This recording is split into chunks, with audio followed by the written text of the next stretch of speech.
Guys, I want to get a little personal with you, and I hope that you will indulge me. Um, when I first made my national debut on radio, thanks to Dennis Prager, the first segment that I came out with, actually, it ended up, I thought it would be a segment. Ended up being pretty much the theme of the entire hour of my national debut. And I entitled it Cool White People That I Wish Everyone Knew. Well, one of those cool white people, um, and help me, forgive me because this might be a little difficult for me, but I just want to share. I want to talk to you about this amazing woman, if you'll indulge me, a woman by the name of Elisa Edwards. Guys, the radio business is a really, really hard business. There's absolutely no guarantees. There's plenty of talent around you all the time. I air right here in Orlando, theanswerorlando.com, and my colleagues, the American adversaries, Matt Buff, Roger Franklin Williams, we have some great talent right here in the Orlando studio. But for whatever reason, sometimes guys will advance to the national level. And I can tell you that I was at a point in my life where I was ready to give all of this up. I had been doing radio. I didn't go the social media route. Social media, listen, I was old school. Social media for me, I was like, that's kind of what the kids do. I don't want everybody up in my business. I just liked old school radio. I love radio. I love the radio studio. I love the people that are in the radio studio that work around radio. It is a community in and of itself, and unless you're, it's really hard to describe unless you've been a part of radio. It really is. I mean, I walk in the door and I feel like people in my family are in this studio, and I absolutely love that feeling. But I talked about the cool white people that I wish everyone knew. And I'm going to be talking about this. I want to talk about the reparations issue. I just did an interview with Julie Hartman of Timeless. So I hope you guys will check that out and make sure you subscribe to the Dennis and Julie podcast. Make sure you subscribe to her show on watch her show on the Salem News Channel, Timeless. And make sure you subscribe to her YouTube channel as well. She's doing fabulous work. She's a brilliant mind. And she's a great talent, and obviously she's already gone far, and she's going to go even further in this business, no doubt. But again, this business is tough, and sometimes you have to have. And I'm a Christian, so I don't like using this word, but sometimes I do feel like there's a bit of luck, or maybe God just places certain people and things in the way. So I just want to talk to you about some of these people. And then I'm going to take it back to this wonderful woman by the name of Elisa Edwards that I want you guys to know, because Elisa Edwards passed away early this morning. And she was very special to me. She was a sponsor of my local program.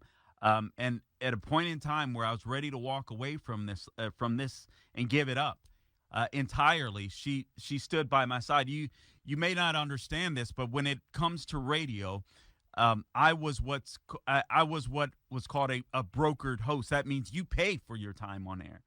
And if you don't have money to pay, you're not going on air. I wasn't a big name. I wasn't being paid to be on radio. I was doing it as a labor of love because I love my country and I love everything that this country has given to me. And so I wanted to give back, and radio was part of the way in which I gave back. But you can't do radio if you don't have sponsorship, if you don't have help. But there were a lot of events that culminated leading up to where I am today. I can tell you about a guy named Jim Angelakis, who I spoke about briefly I don't know that I mentioned his name, but in the interview that I just did with Julie Hartman. And Jim Angelakis is a white man, happens to be Greek actually, but I considered him white, that goes to the church that I attend to this day. He was the first guy when I got out of jail and I was serving probation. And listen, I'm not some hardened criminal. I wasn't in there forever.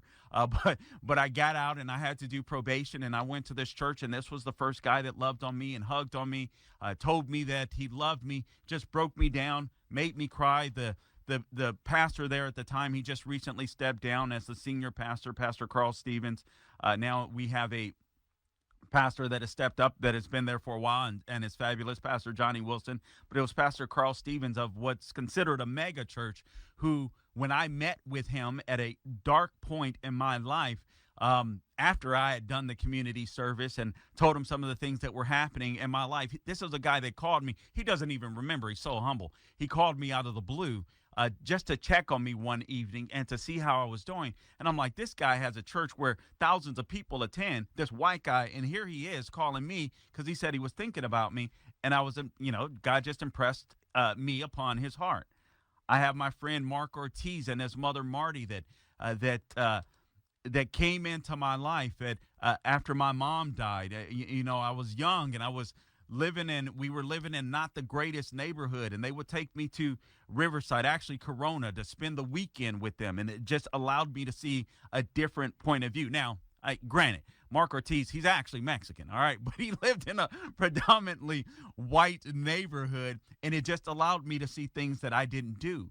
That I didn't see regularly. And then this woman, Gilda, and her son, Danny, and her husband, Rob, and her parents, that allowed me to live with them at times in my life where literally I had no place to go.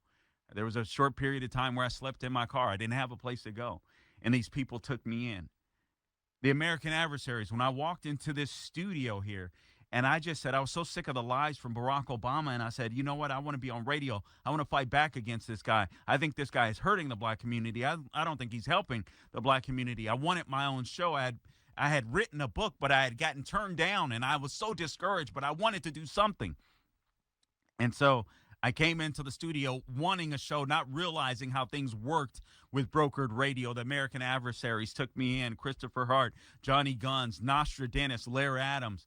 There's a bunch of guys in that crew now, if you will, but those were the originals that took me in. And it was later that I would form my own show.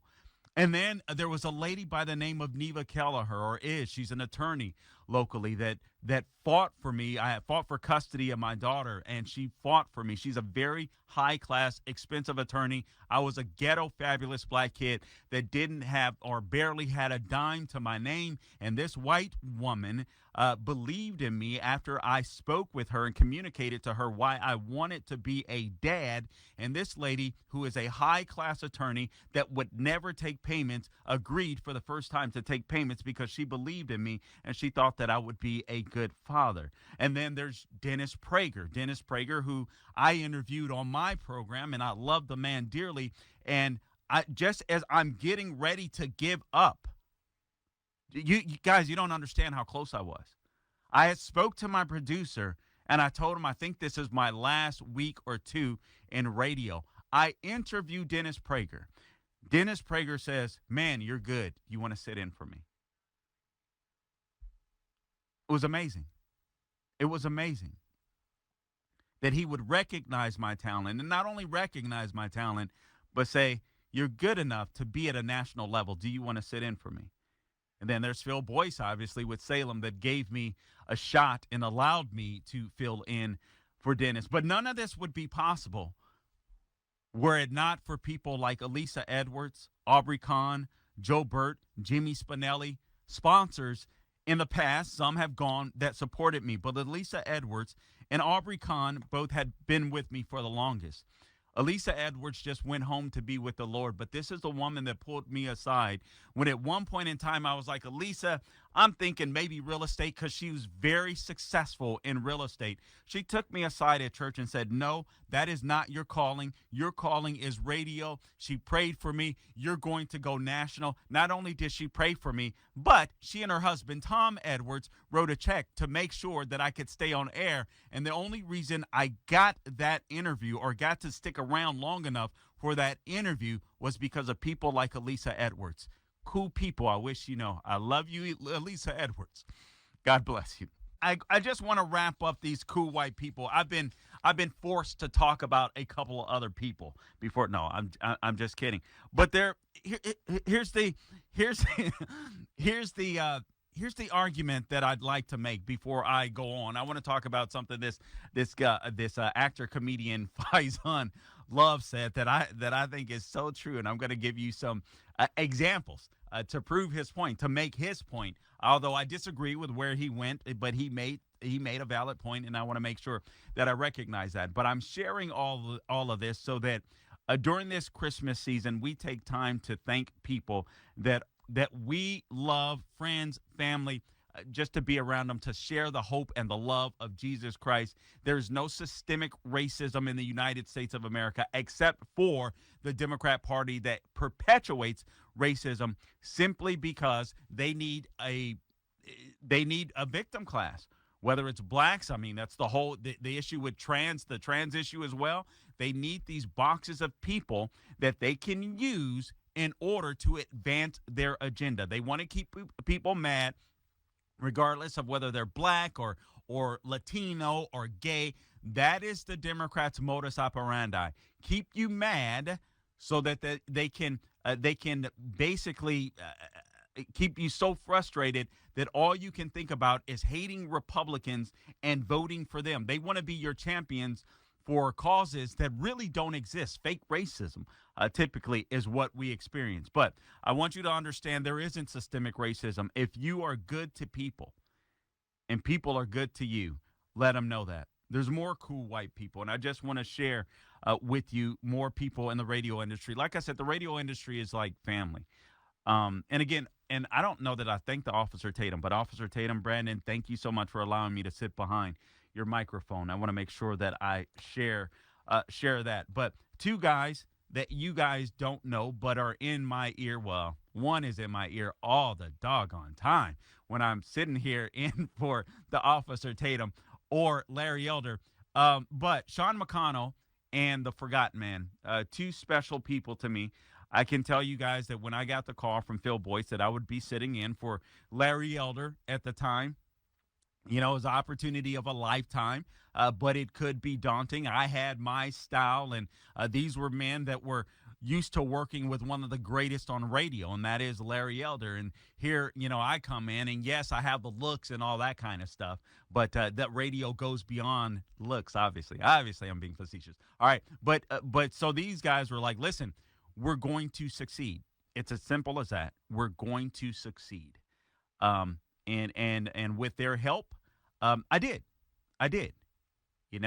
So I'm really thankful for them because it was a transition. You don't get to see that, obviously, but some of the things that happened in the background, these guys were coaching me to become a better radio host. I mean, that was fabulous. There's no doubt about it. I was like a 9, but they got me to the 10. So I'm really appreciative of that. No, but that's who, that's radio. And honestly, that's America. That's America. So I don't buy into this crap that America is systemically racist, except for the Democrat Party. The Democrat Party is systemically racist. And listen, if you're a voter, if you're a constituent, I'm not talking about you, but I'm talking about your leadership. I'm talking about the hatred that they want to keep going and keep alive. And don't go there.